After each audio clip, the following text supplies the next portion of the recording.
Hello friends, welcome to another edition of my Black Box Mystery series. This is a black box I got at a thrift store. Came exactly as you see it here. Didn't have a price tag on it. Isn't clear what it is immediately. Got this very elaborate cable that goes with it. We've got some audio visual jacks here and what looks like a VGA output. More audio jacks here. So this seems to be some sort of a media center based on all the audio visual outputs. This side we've got a big handle and a matching handle on the other one. This is quite heavy. We've got just a few audio and video here. Looks like normal composite video and two audios. Got this name tag that's kind of frayed. It's hard to tell exactly what all this says.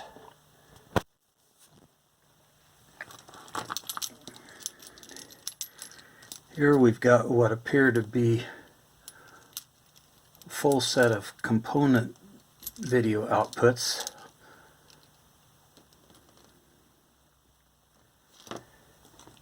And another end of VGA type cable.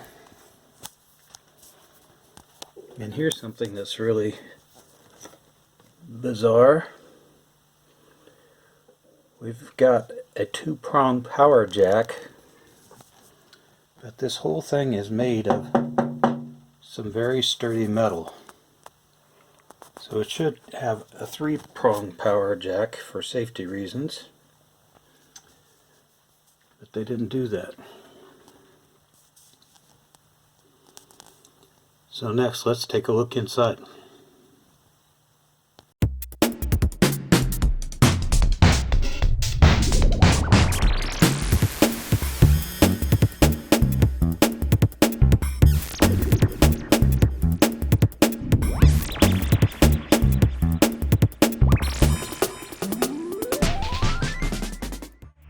Well, this connector is what I would have called a coffee pot connector, because when I was a kid, coffee pots had stuff like this.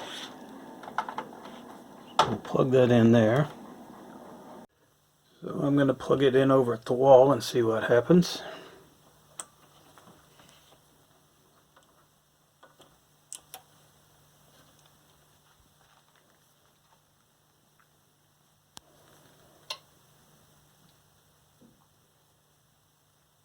I heard one little click.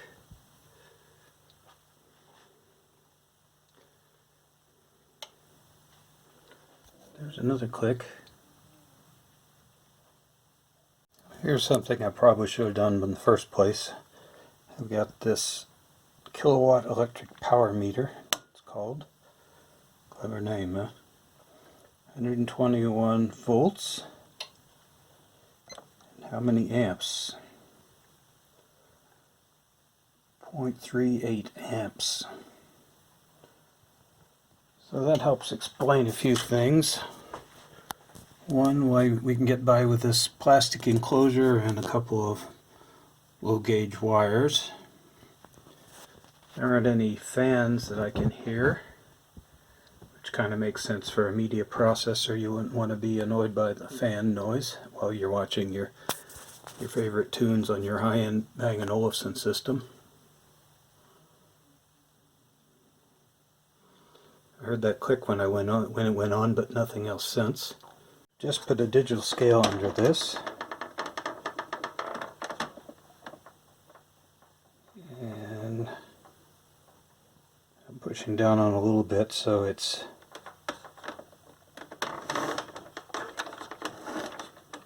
probably in the range of, just for balance, 32 pounds it looks like, or 2E to you people at home. Now here's something interesting I just realized, which is if you take this big piece off here. It has this strange angle to the back of it, but this metal piece is relatively fixed, although it looks like it has a couple screws that could come off.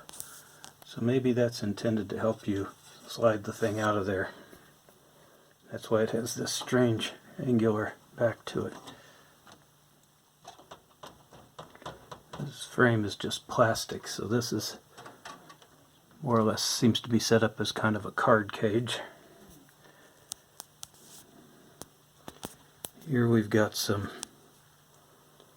RF looking components that actually make sense, apparently coming in or out of these 75 ohm connectors here. So I took these screws out of the top, and this is the little module for AV output. Looks like that's nicely modular, so we'll take all those off and proceed. Here's the AV module with the connectors taken off. Leaves us with this big frame. I'm going to do these connectors next and take out screws that are down here. We'll be able to lift this whole assembly out, it looks like.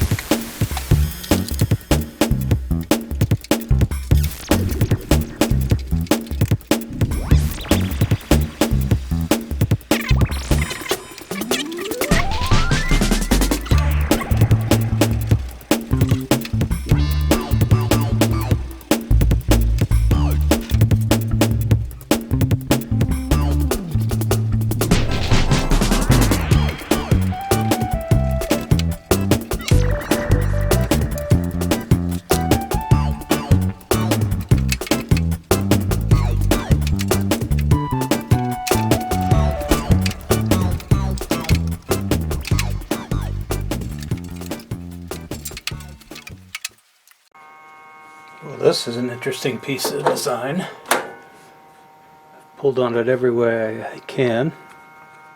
Looks like we'll have to pull out a little bit there.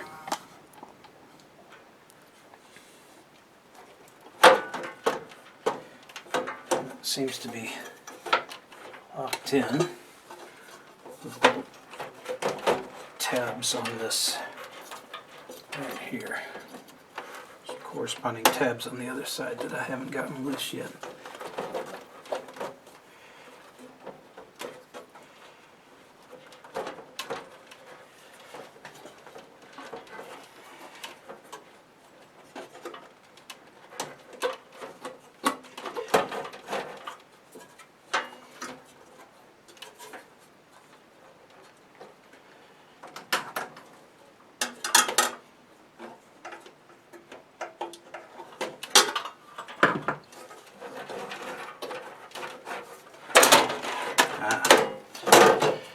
Okay.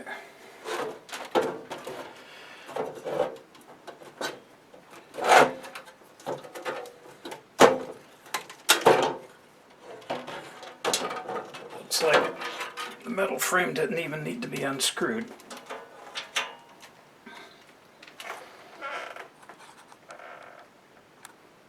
But here it is.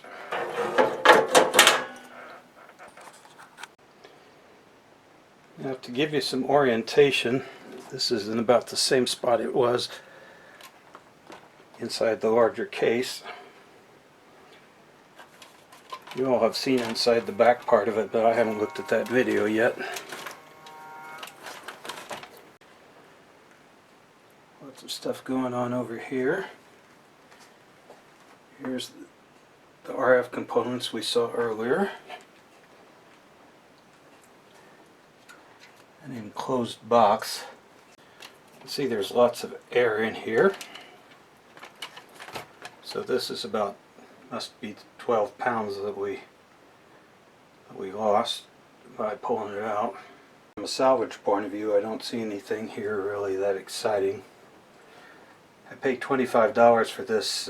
Since it was unmarked, I had a little negotiation with the manager at the thrift store. He offered 25. I was thinking 20, and then rather than try to talk him down, I just thought, well, it's a charity, so we'll give him the extra $5. Aren't I a great guy? This is a nice little piece of design. This little tie wrap that you don't have to clip and redo. Take this off somehow. Some win.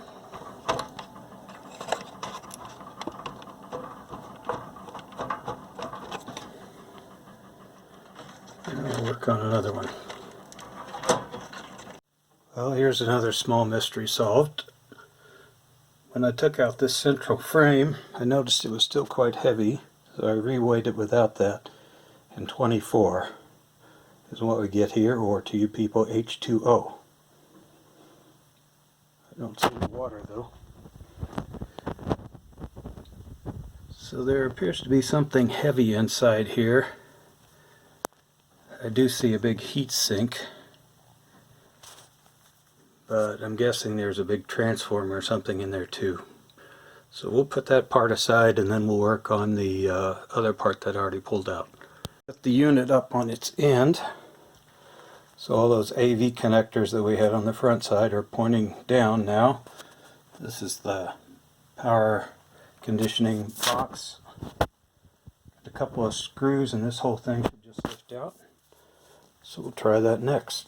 We got all 4 screws out that seem to be holding this down. They were larger than the other kind. So we'll see if as I expected, this lifts out rather nicely as a complete unit. We're left with this frame that has nothing but the power conditioner box. As our next task, we've got a series of screws around the edge. So we'll take those apart and we'll be able to get a good look inside. Turns out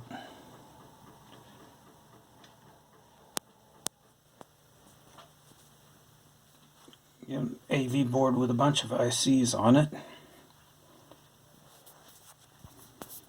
This explicitly says power supply on it, although we could kind of tell that just from the topology. Got a fuse. Let me adjust the light a little bit. Got a fuse, some sort of little choke. This monster I've never seen before.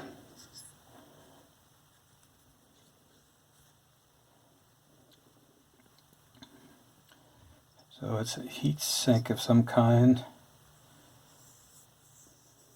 This might be the isolation transformer I was looking for, I'm not sure.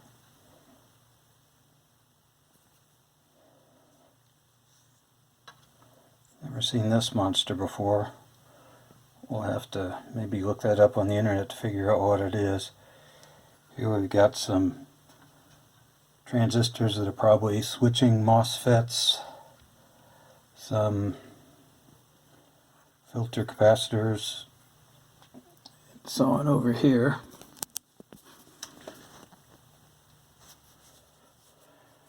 So from a salvage point of view, there's probably some good stuff here in the power supply.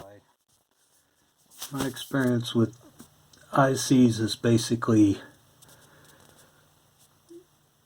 they aren't salvageable in a sense because of the fact that reusing them is kind of too complicated. Honestly, the simple components, the passives, the inductors, capacitors, transformers, switches, cables, and power transistors, those are things that can typically be reused. But when you get to something specialized, like here we have Altera Flex, that might be a gate array of some kind, as a guess. Some sort of processor, Xilinx. Crystal is probably a specialized D to A converter is kind of a guess. Some little filter capacitors, crystal. So from a salvage point of view, there isn't really a lot here of too much interest. I looked up the eBay price on this, and one is currently online with a price of $120 plus $32 shipping.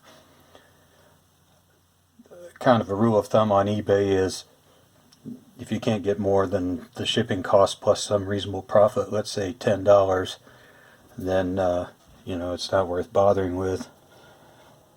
And this unit probably isn't desirable in any practical or collector sense. Maybe in 100 years it would be considered an archaeological artifact. But then again, you people are already looking at the YouTube video, so you're welcome. So rather than try to resell this on eBay, which wasn't really my intent anyway, I'm going to be probably tearing it down for salvage. It's kind of too big to keep sitting around. It's kind of not good enough to reuse because being terribly obsolete. In particular, nobody uses component video and S-video anymore.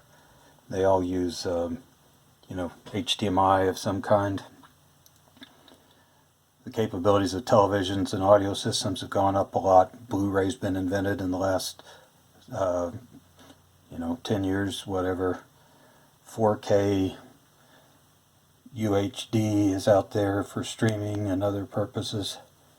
So there probably isn't really much worth doing here.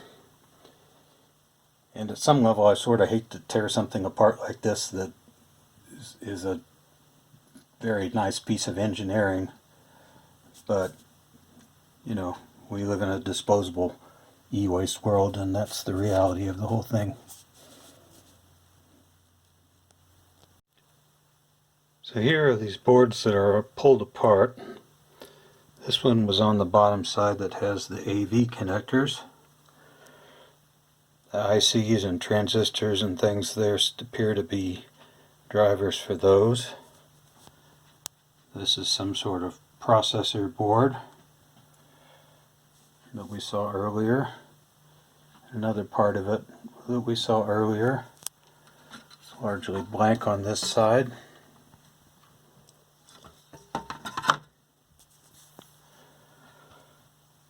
So again, from a salvage point of view, there isn't much of interest here.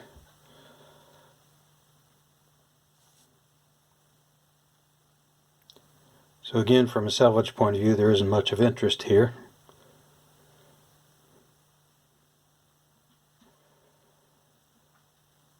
Maybe the value of this video is more going to be as a time capsule for future generations to marvel at the craftsmanship of Bang Olufsen.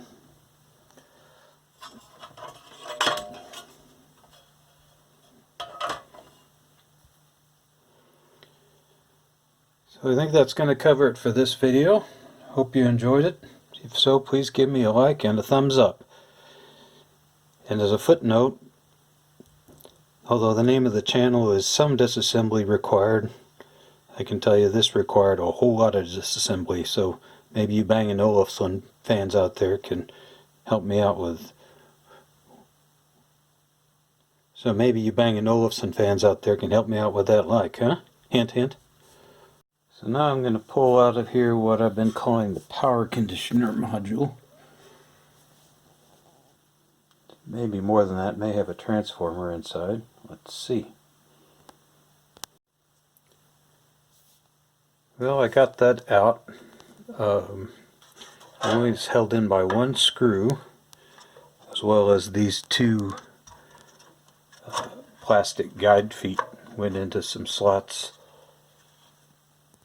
Here's where the screw went, in the center. This appears to be intended as a kind of a sealed pop-open unit. Here's a tie wrap.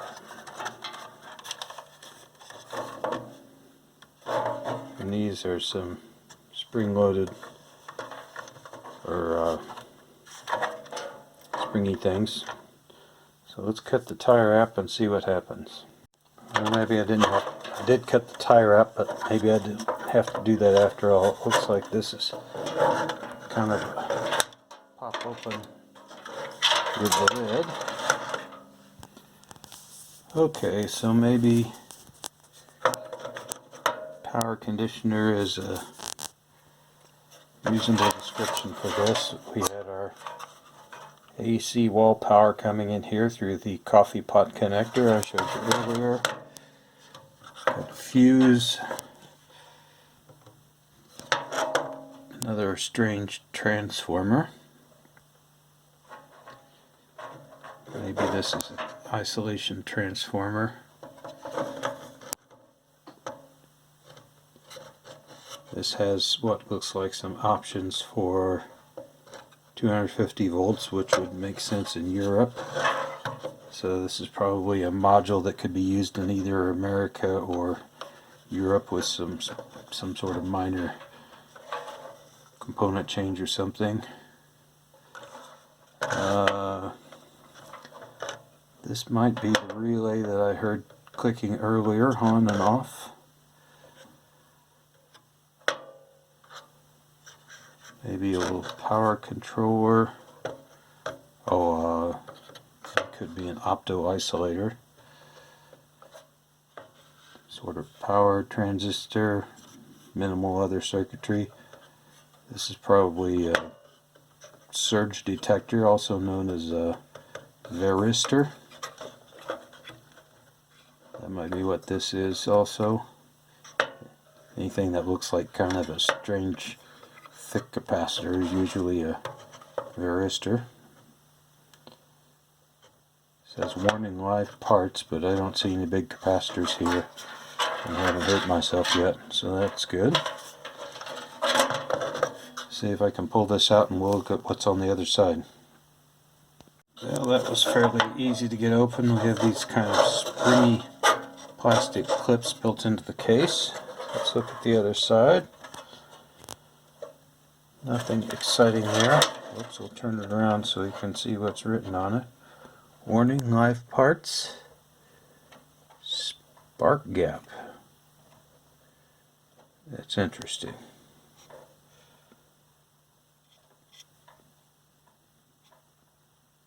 I don't know why there would be a spark gap in something like this. Maybe if it gets hit by lightning or something, that gives the lightning some place to go. What's on the other side? There's this strange transformer again.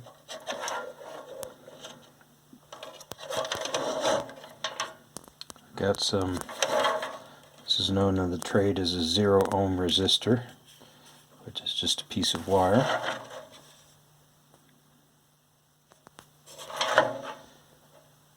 This unit might be some sort of, it says 250 volts, pardon me, 275 volts times 2. So it says C2, so maybe that's some sort of a filter capacitor or something. Now the whole thing here is rated at 56 watts, so that kind of makes sense with the fact that this is relatively light duty, along with our power supply that we looked at earlier. Here's another board, which is the audio output board. Lots of audio connectors and optocouplers appear to be drivers that go with that. Nothing too exciting again.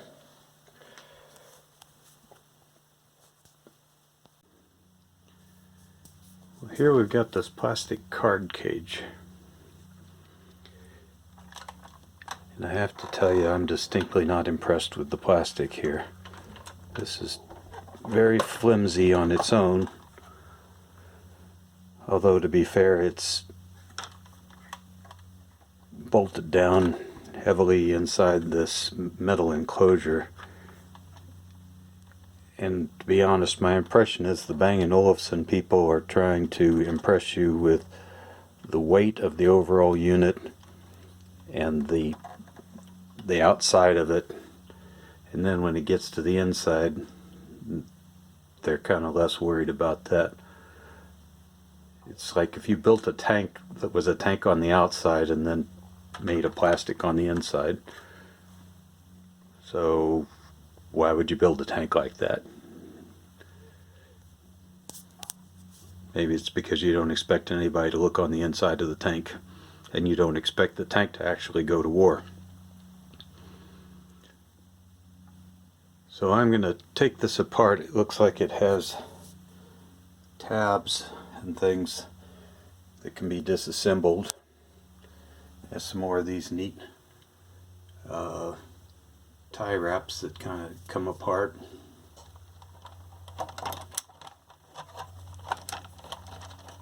And we'll go from there. Taking this apart to an intermediate stage, it's been kind of a puzzle. There's a lot of plastic tabs that hook together that have to be kind of undone in a particular order. And one thing I'm struck by, in a way this plastic cage is a very clever design. You can tell that some mechanical engineers spent a lot of effort and time on it. So kudos for that. But this has plastic hinges on it. See this piece that's moving? These are plastic hinges right now. So this whole bottom piece, including this side, was all cast as one solid piece of plastic. And then with these hinges built in, which is essentially just a very thin piece of plastic that can be bent. So in a way that's clever, but you know, plastic hinges are not a sign of quality, to be honest. Here's more plastic hinges on these pieces, which I'm folding down for the first time. Let's take a look at some of those.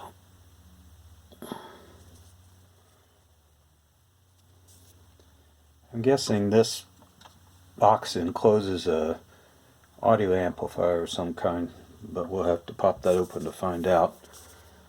This piece very much looks like a power supply.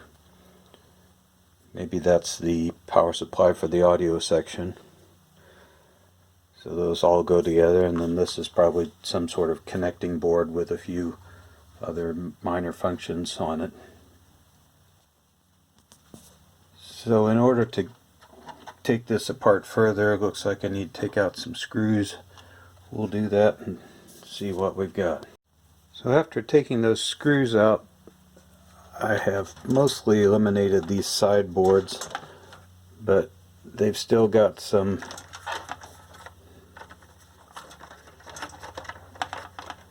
mostly freed the side boards. They've still got some connectors involved that we're going to have to pry off one by one. Won't bore you with that, but this other board has the same sort of situation, so we'll pull all those off and see what happens next.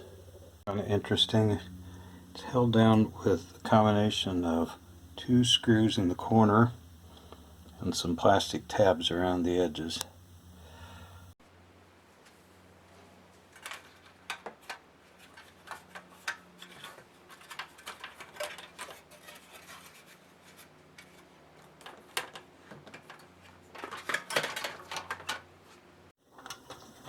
Now I've got this board loose. Let's see what it is.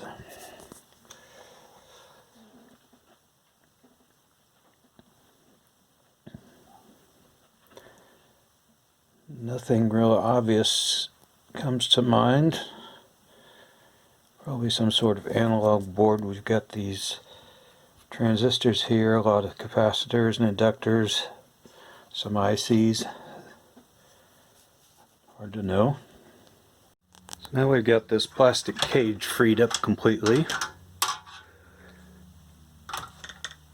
As I suspected, that appears to have been extruded from into a single piece of plastic with a lot of missing sections. It has a date code on it, which is 301. So I'm guessing this was cast in March of 2001 based on the external date code on the whole unit.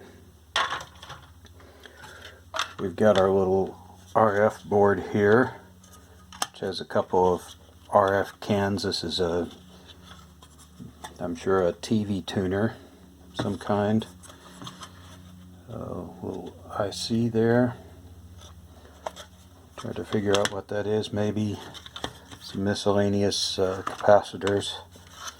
This is a single-sided PC board. Inexpensive to make. Got a lot of copper on the bottom. I was designing myself 4 or 6 layer boards in 1985, so this is not exactly state of the art, but it may be all that's needed for the purposes of an RF unit with really the important parts contained inside these cans. Let's go ahead and try to pull the can lid off just for fun.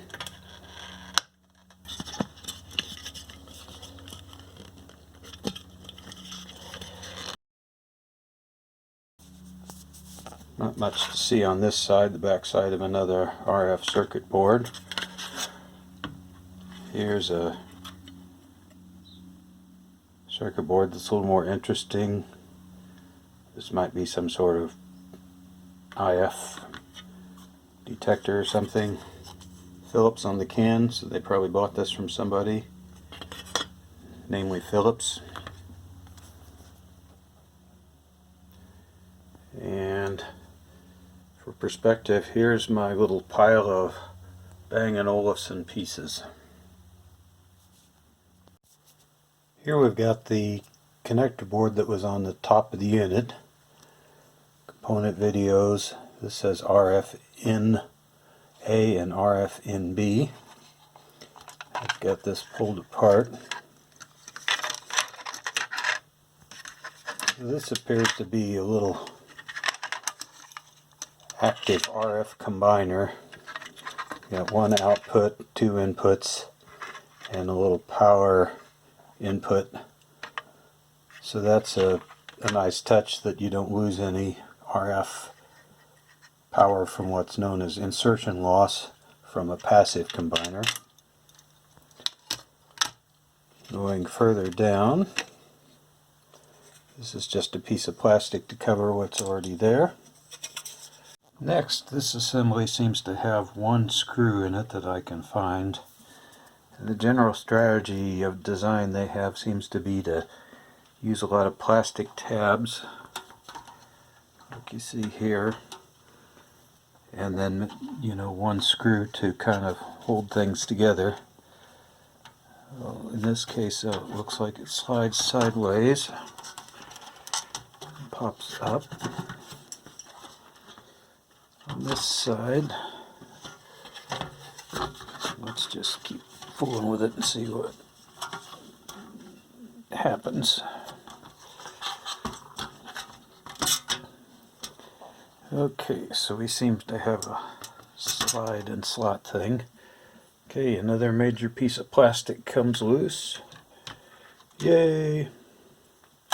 See if this has a manufacturing code on it. Not that I see offhand. We've got this mysterious box. I've been claiming this is the audio amplifier. May be wrong. Normally you wouldn't enclose an audio amplifier in a big can like this, but since they use switching power supplies, they may have had their reasons. We can see a little bit inside there. Maybe there's a large IC I can see from here. So let's take that out and see what's going on. So I took these tabs loose There's a pair of them. Then that slides out. Yet another piece of plastic.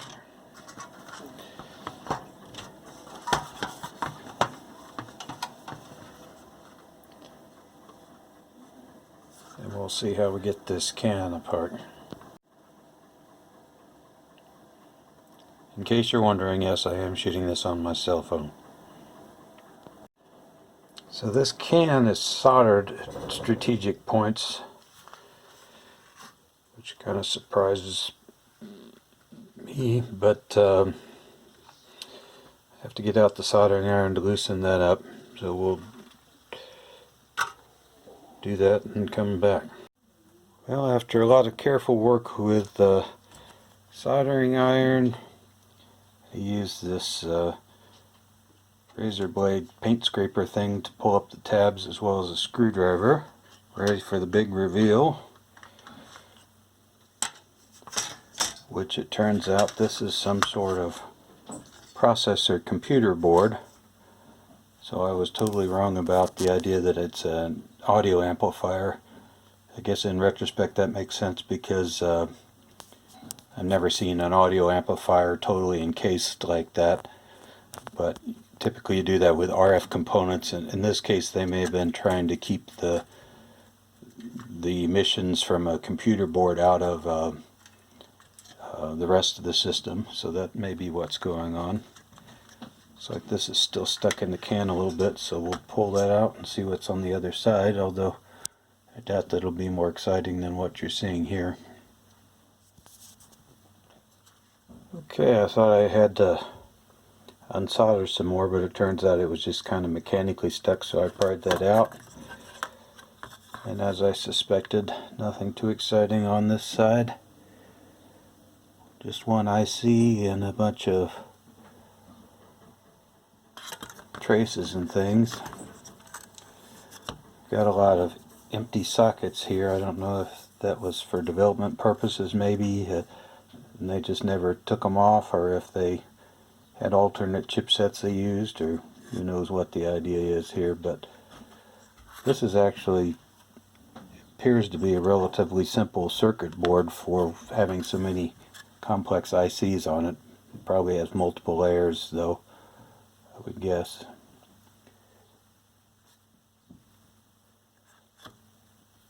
So I think we have now seen every part. Here's something I didn't show you before. Nothing much here, just some bypass capacitors, and this seems to be primarily a power connector board. Kind of makes a connection translation. Overall, the thing I'm seeing here is this is designed for low volume production. You know, I don't know what a successful unit is for them. Low volume in the maybe thousands or something, or tens of thousands. There's a lot of things I'm seeing here that wouldn't make any sense if you were going to do something in real, true high volume.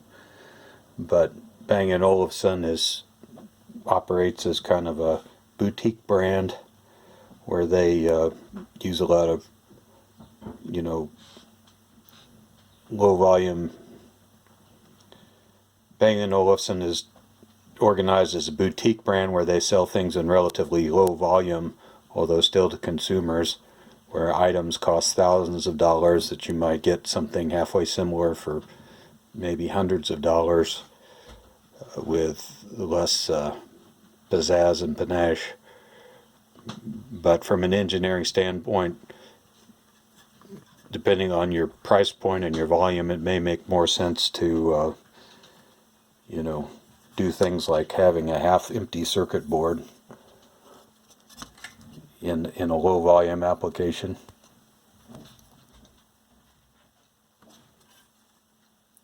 Oh, I see. This is a Philips circuit board, so maybe they bought this whole from Philips. It is completely disassembled with all the plastic pieces removed. Got it organized here more or less by function. Got some cables and twist ties. This I'm going to guess it's the audio board. I have to look up the ICs, but the fact that it's got a lot of small capacitors is probably a good sign for that. Processor boards, RF boards. This is audio outputs. Another processor board. Here we have what seem to be 3 power supplies. So this is what I've been calling the power conditioner. Here's one power supply, second power supply. Got a large collection of screws and hardware. And it turns out this was fairly easy to deal with because I only needed the 2 tools shown here to deal with all of this, and plus a couple of small hand tools.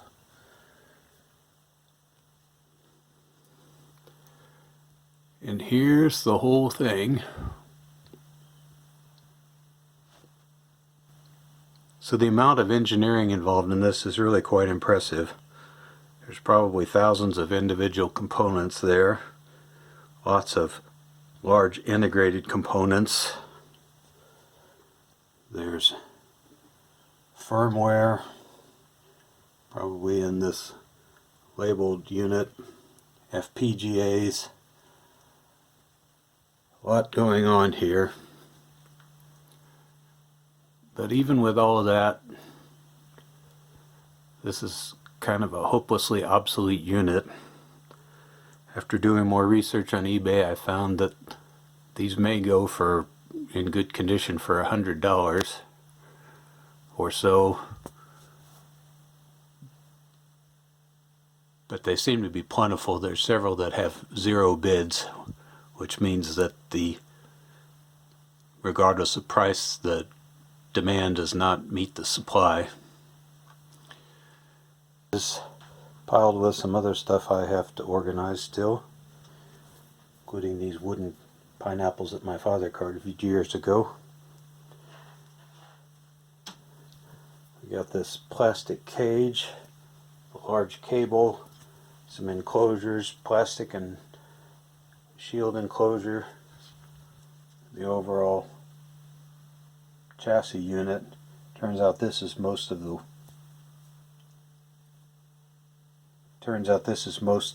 weight of the unit is actually these sheet metal enclosures, including some pieces I've got stacked elsewhere.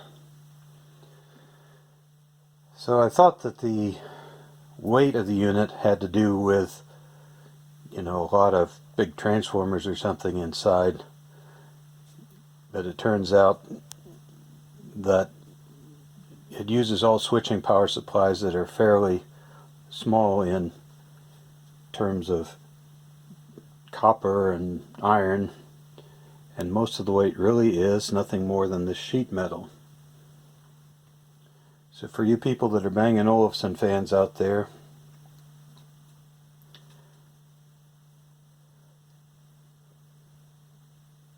you're buying some very expensive sheet metal as well as some fine engineering. We'll end our tour with a last look at these power supplies, which is the thing that I find of most value from a salvage point of view. I may hook all these up and try to see if I can get them going, and we'll see what voltages they come out maybe in another episode. But that's enough for this episode. So I hope you enjoyed the video. And please remember to give us a like and subscribe to help support my new channel, Some Disassembly Required. Thanks, and bye-bye.